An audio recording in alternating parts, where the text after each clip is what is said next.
Our Navy recruiter actually reached out to me. He said, "I've got a great opportunity for your students. We have a strike group. It's not something that happens every day. We're pretty fortunate to be able to get some STEM opportunities for our students." The Navy and the military and the Marines, all that, they'll do welding programs and they do like a whole bunch of engineering programs. They've got a few different booths out here for welding for underwater, and then they have lots of different career choices. So you go through and they'll kind of check out things you're interested in, and they'll take your picture and then they'll visualize you as that position.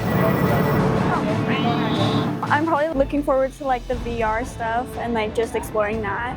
It's just a great way to kind of get their minds thinking about different post-secondary opportunities and career choices. Reach out with your hand and grab it and then pull it towards you.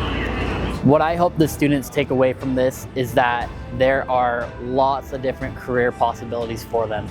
I really just want to get their brains turning a little bit while they're in high school.